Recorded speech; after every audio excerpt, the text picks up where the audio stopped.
Tingnan natin bakit pumalo ang card sa Goryong Talas kahit may malalakas na pop moments si Apex. Game plan, tutukan natin ang keybars na naka-highlight ng analysis habang pinapasa ang original video clips. Tandaan, ang resulta, Goryong Talas 2, Apex Chapter 1, at scorecard ay nakalock na. Bahagyang medium confidence ang ilang calls dahil may transcription gaps na nakakaapekto sa impact assessment. Round 1 dynamics, Apexy nag-attack gamit ang veteran versus rookie narrative at crowd-friendly jabs, habang si Goryong Talas nag-counter gamit ang structured themes, legal testament, credibility hits. May garbled lines kaya medium confidence sa ilang epekto. Unahin natin ang bilingual payoff ni Apex. Ikaw naman yung pangatlong member ng Destiny's Child na di kilala ng mga tao. Kasi pag ito nag-perform, 5 yung grado. Pag ako nag-perform, kala mo 5 de Mayo. Malinaw kung bakit ito effective. Mabilis ang switch sa pagka-humorous at accessible sa crowd, kaya mataas ang reaction potential kapag na-deliver ng brisk. Pakinggan ang closing callback ni Apex para sa turn niya. Hindi si Goryo yung kalaban mo sa harap ng salamin, kundi si Spade na nagsasabi na tanga ka pa rin. Ito yung klase ng payoff na nagbubuo ng closure. Nagre-reframe ng earlier threads at nag-iwan ng insult lingering sa utak ng audience. May visceral veteran versus rookie jab din siya dito.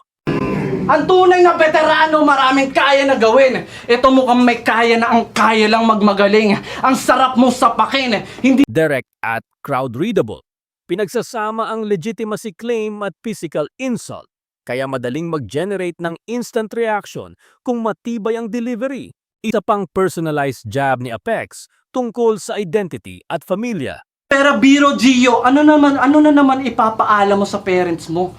Kung dati nagpalit ka ng rap name, ngayon magpapalit ka na ng pangalan mo sa NSO.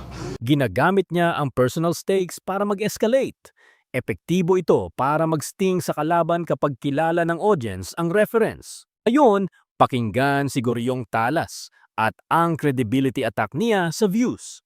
Kahit sa YouTube ipaboost, kaya parang music video lang to ng Oblax. Fake yung million views.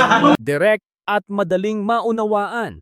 Tinatarget niya ang authenticity ng opponent sa digital metrics, isang strategic move na tumitimbang sa judges at scene perception.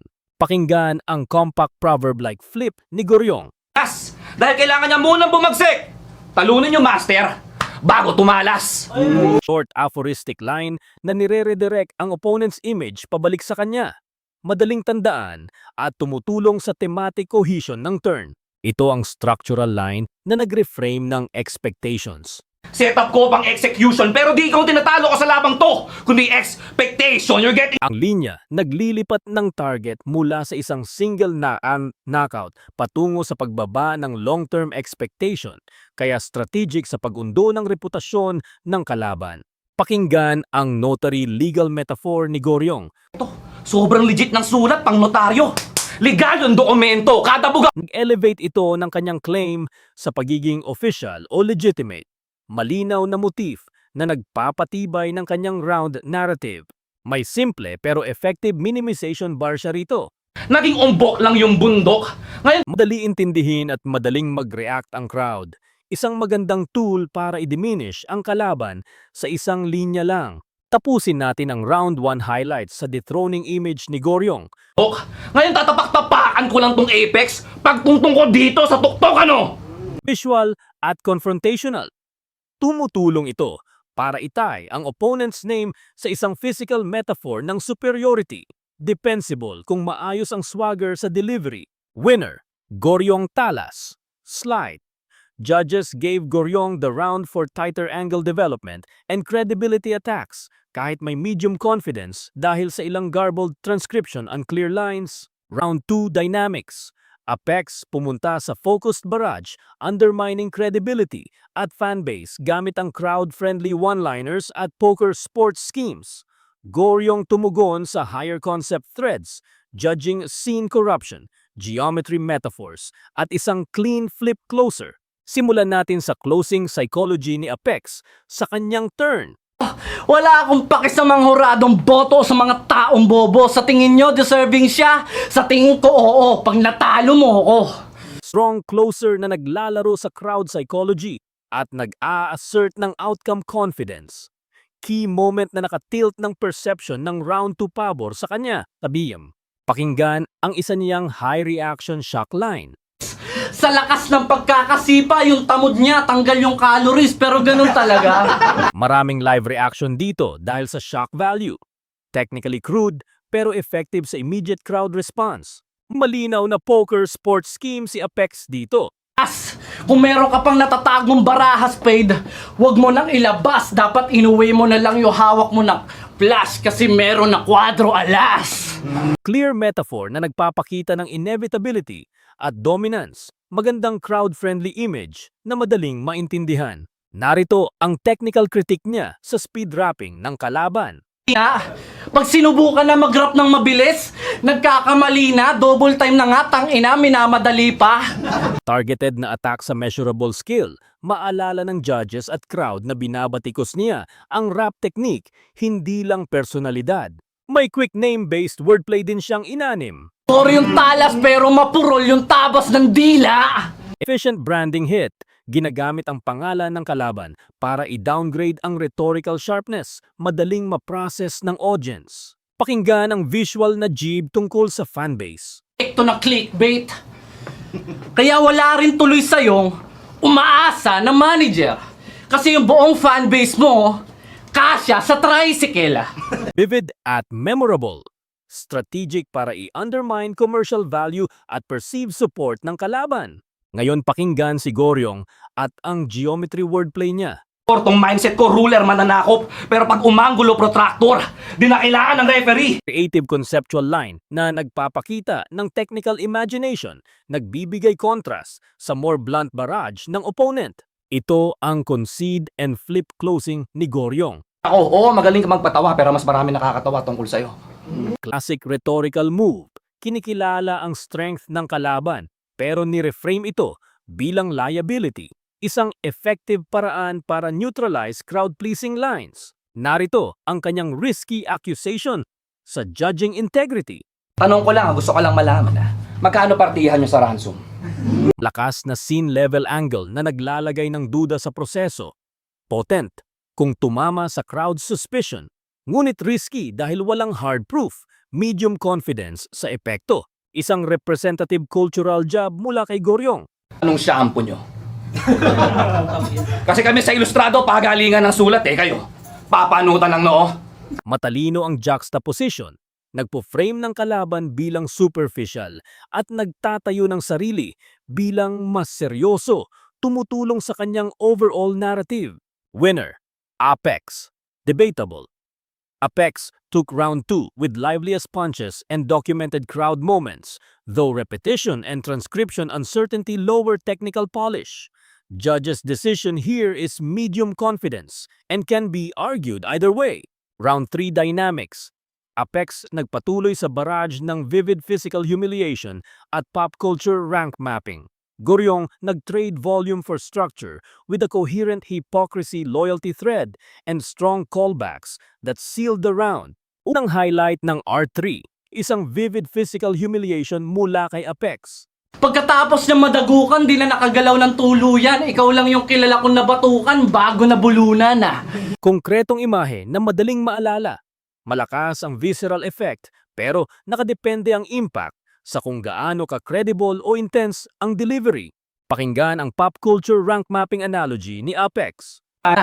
Kunwari, si Enigma at Batas, sila Vegeta at Nappa, si Tenshin at si Plasma, ikaw pwede kang si Yamcha. Mabilis na cultural shorthand para i-demote ang kalaban. Effective sa audience na familiar sa reference at nagpapabilis ng punchline comprehension. May compact simile din tungkol sa talas niya. Tumiklop yung talas na parang balisong Economical wordplay na malinaw ang image at tumutulong suportahan ang barrage theme. Madaling tandaan kung crisp ang delivery. Narito ang isa pang tight payoff ni Apex gamit ang shots fired, double meaning. Daig pa na baril kasi shots fired yung huli niyang narinig.